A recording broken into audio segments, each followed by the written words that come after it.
দেখলাম যে প্রধানমন্ত্রী রামিসাদের বাসায় গেছেন। তো আপনারা অনেকে আসলে এটাকে ভালো ভাবতে পারেন, আবার অনেকে এটাকে খারাপ ভাবতে পারেন আমার মতো।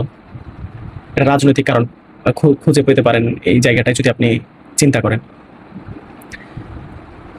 এই প্রধানমন্ত্রীর এই যে রামিসাদের বাসায় গেছেন, এটাকে আমি মোটেও সমর্থন করি না। একজন নাগরিক ভুক্তভোগী হলে সে ন্যায় বিচার প্রত্যাশা করে।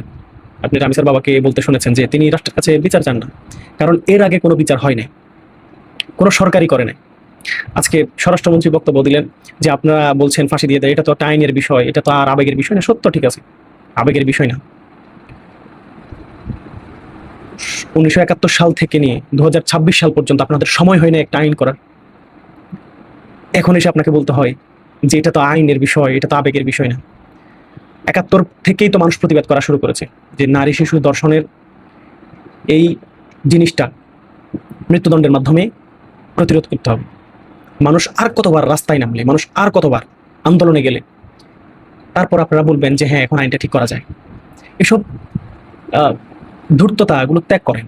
এগুলো আসলে এখন এই যুগের ছেলেমেয়েরা এগুলো পছন্দ করে না। এগুলো আপনাদেরকে বুঝতে হবে। আপনাদের মাথাটা, আমার মন চায় আপনাদের মাথাটা যদি একটু ওয়াশ করে দেওয়া যায়।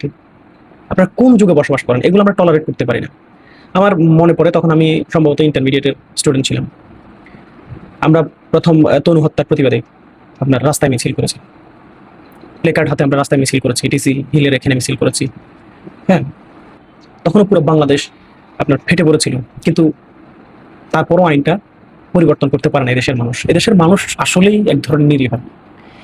এই যে প্রধানমন্ত্রী এখন রামিসার বাসায় গেলেন, গ্রামগঞ্জের সাধারণ কম শিক্ষিত মানুষগুলো এখন হায় হায় হায় প্রধানমন্ত্রী কি বড় কাজ করে ফেললেন, ফেটে পড়বে একদম, প্রশংসায় ভাষায় দিবে একদম তাকে। কিন্তু এটা যে রাজনৈতিক ধূর্ততা, প্রতারণা, সেটাই জাতি বুঝে না। এই একটা সমস্যা। আমি বুঝলাম না, তারেক জিয়া তো ইয়াং একজন মানুষ, ওনাকে এগুলো বোঝা উচিত, এগুলো পরিহার করা উচিত। ভাইরাল হওয়ার সংস্কৃতি থেকে বের হতে হবে। আপনি প্রধানমন্ত্রী, আপনি কেন ভাইরাল হতে যাবেন? তো তাহলে আপনি তাজুবের সাথে সাক্ষাৎ করেন, সেখানেও ভাইরাল হওয়ার সুযোগ আছে। আপনাদের একটা উদ্ধৃতি দিয়ে বলি, রেনেসার যুগে ইতালির একজন বিখ্যাত রাইটার, আপনারা সবাই চিনেন, দার্শনিক ম্যাকিয়াভেলি। উনি তার বিখ্যাত একটা গ্রন্থ আছে দ্য প্রিন্স, সেখানে বলেছেন শাসক যখন নিজে দয়ালু না হয়, মানে নিজে দয়ালু হয় না, তখন সে দয়ালু হওয়ার ভাব দেখায় এবং সে এমন কাজ করে বেড়ায় যেন মানুষ বুঝে সে দয়ালু। সেম কাজটা কি আপনারা শেখ হাসিনার সময় দেখেন নাই?